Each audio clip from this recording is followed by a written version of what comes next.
Welcome to Search for Signs. My name is Gary Willing. If this information interests you, please press the like and subscribe button and press the bell for notifications. I hope you're doing well today. It is March the 30th, 2020.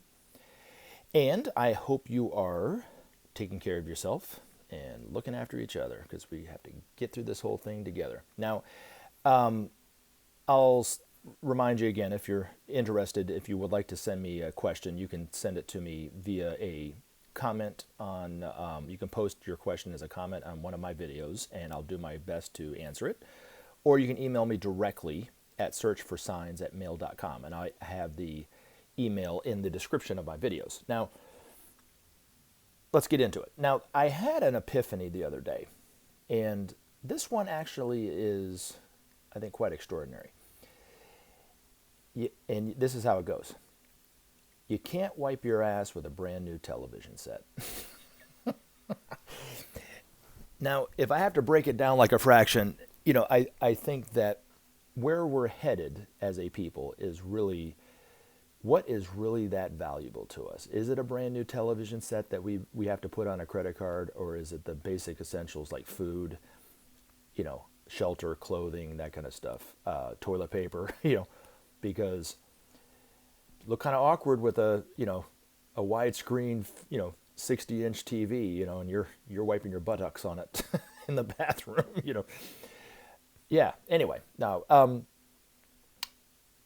the world, I do have to say this, I think that the world in which we are headed is going to be a totally different world than we were living in just 2 months ago.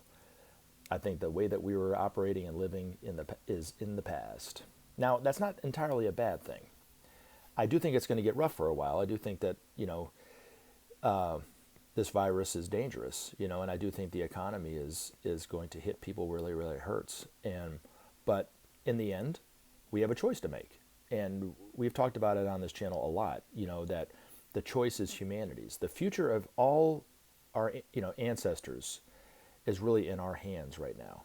And we can either choose to live together as brothers, as one family, as Maitreya and the Masters are saying that we should live, or continue on the ways of which we were doing in the past, separate, everyone getting it for themselves and that kind of stuff, and we will eventually destroy ourselves. And I think if any situation in my life, in your life, in all our lives, is going to bring that to the surface quickly, it's what we're going through today.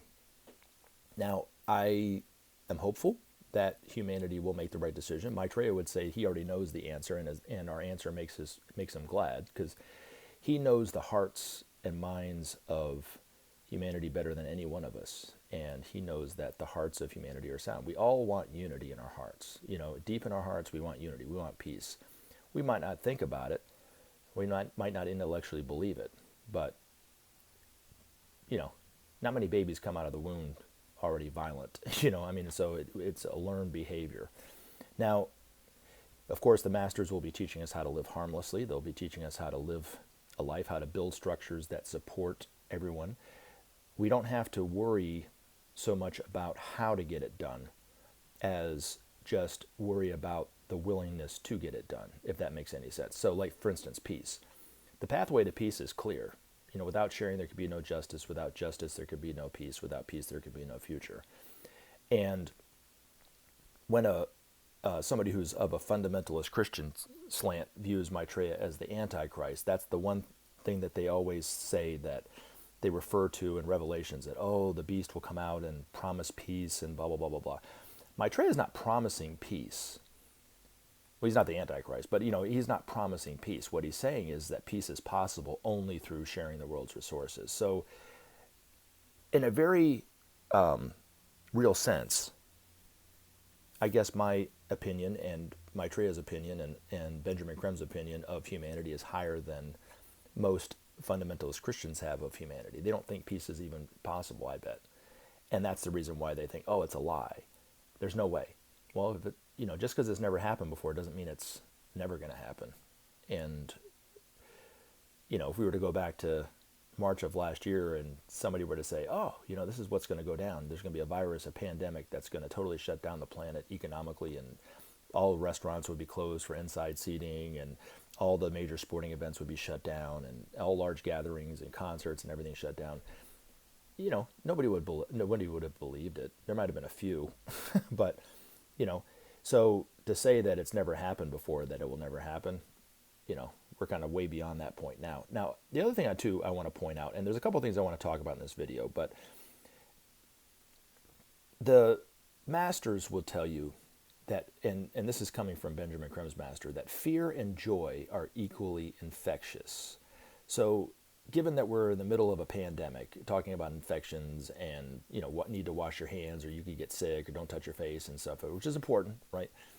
We also have to remember that our actions and our emotions are just as infectious. So if we're exuding fear, or in the throes of fear, it actually affects those around us, and they become more anxious and fearful too. They can, right? Now, the flip side of the coin is, if in the face of a crisis such what we're facing, if we exhibit joy, well, that joy is also infectious as well. Just something to think about.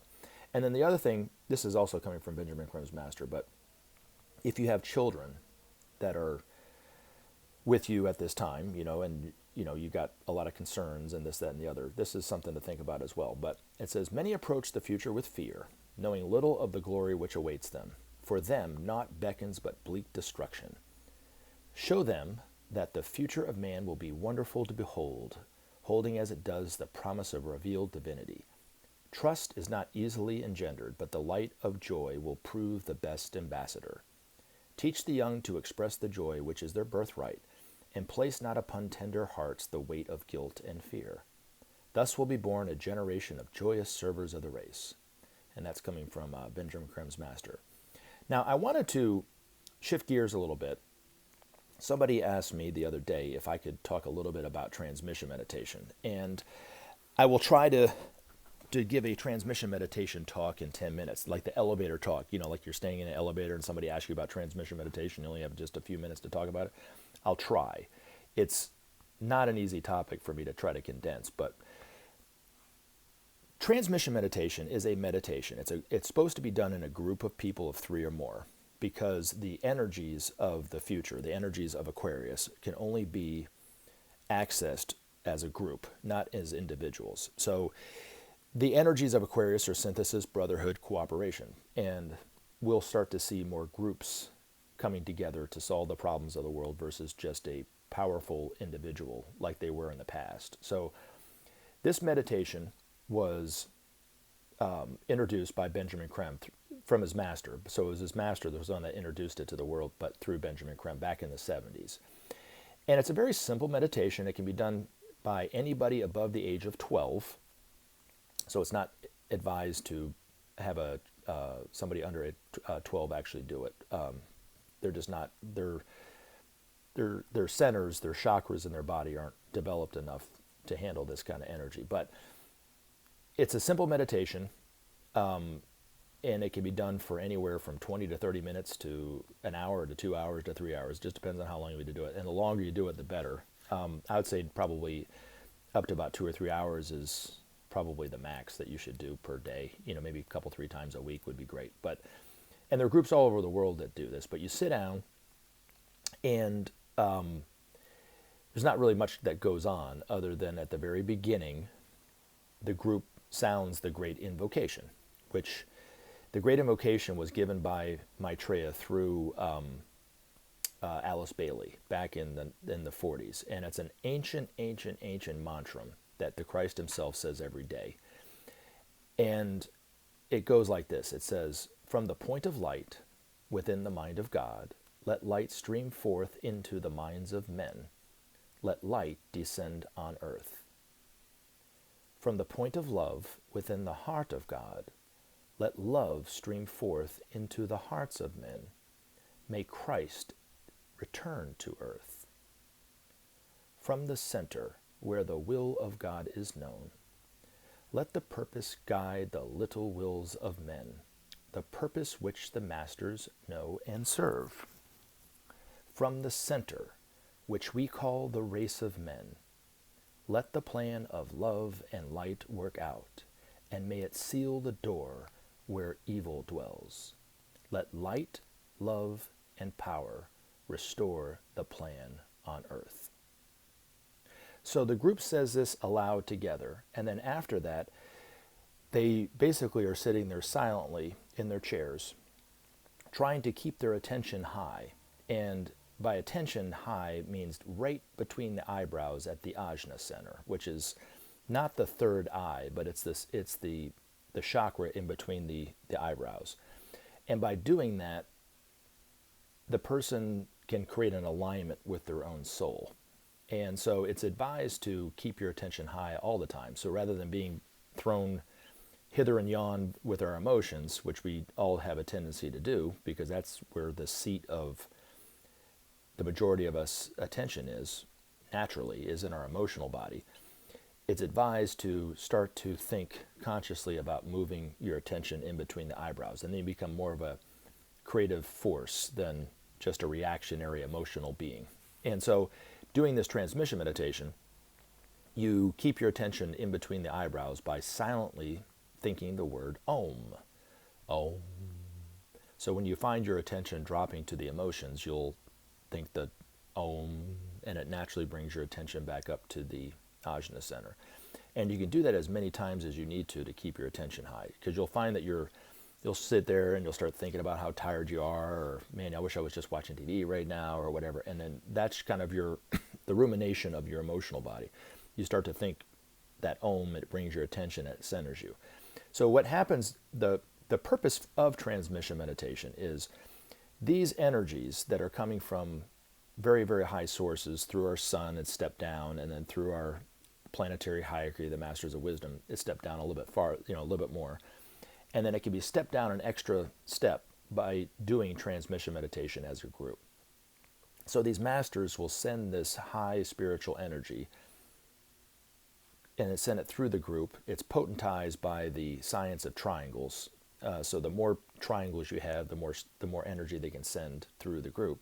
And then it goes out into the world, and then humanity will use it for the needed changes that they need. So, for instance, those groups who are looking to change the social structures so that, let's say, healthcare serves the needs of all people, or the politicians in the world that are working toward more of a unified political structure rather than the right and left politics that we have today, and so forth. It takes a new energy to build those new structures. So these energies, it's more easily accessible for those who are trying to make the changes in the world to be able to make those changes if they just had that energy. And so they don't really understand that it's energy that's causing these structures to be built. They don't have they don't know the science behind it, but that's really what it is. So these energies are sent out through the group and then out into the world. And the masters know where they need to go, so the group themselves don't direct these energies to, let's say, Wisconsin or the Middle East or Iran or to the Pentagon. They're not supposed to be sent by the group. These masters send these energies to the group. So that's kind of the science behind a very, science of transmission meditation, but in a very simplistic way, overly simplistic way. I would definitely recommend listening to Benjamin Creme talk about transmission meditation, because he's been doing it longer than anybody, really. So, but the other thing too is, all in life is energy, and there's higher energy and lower energy. And just like with electricity, right? You have electricity from the power plant, but if it was sent directly to a light bulb, it would destroy the light bulb. There'd be too much power going to it. So it needs to be stepped down, and there's resistance at certain points in the line that steps down the electricity to where a light bulb or a vacuum cleaner could use that electricity safely. So this energy is very, very strong, and it's very, very high. But humanity's not that high and evolved yet, so it needs to be stepped down so where it's more usable for people to use to help make the needed changes in the world. And right now, with the crisis that's going on in the world today, we need all the higher energy we can get, really. Now, the advantage to doing this as the participant who's doing transmission meditation, it provides a field of service second to none to really help the planet. And there's really no other higher service than doing transmission meditation. These masters do transmission meditation as a master would do, moment to moment, really, and they don't stop. Where we might do transmission meditation for a couple, 3 hours here or there, and then we stop and we go live our life, go to the grocery store, watch TV or whatever we do. These masters are really doing moment to moment transmission meditation, so that they're stepping down energies all the time, you know. But that the advantage for the participant to do this is you can, if you do transmission meditation correctly, you can make the same advancement in 1 year as you can up to maybe 20 years, 5-10 years of normal meditation and service. So it's a very powerful way, and to serve humanity. It's also a very powerful way to help your own advancement. So I hope this helps. And there's a lot of literature on Share International's website about transmission meditation and so forth, if this really does interest you. If you're really looking for a way to serve humanity and help, but you maybe don't know what to do, and you don't have, maybe you don't like to sit and talk to people or something like this, you'd rather just kind of, a little shy or something like this, this is a great way to serve. So it's just something to think about. Of course, I can answer any other questions about it, but I wanted to kind of keep it under 10 minutes, but I've kind of gone over. But anyway, I hope this helps. And again, stay safe. Take care of yourself. Make sure you wash your hands, as they say, and don't touch your face when you're out in public and so forth. And we're going to all get through this, and I think, and I know, we'll be better as a people because of it. You take care till the next video. Remember to take action and help SOP save our planet. Thanks for listening, and we look forward to talking to you again in future videos.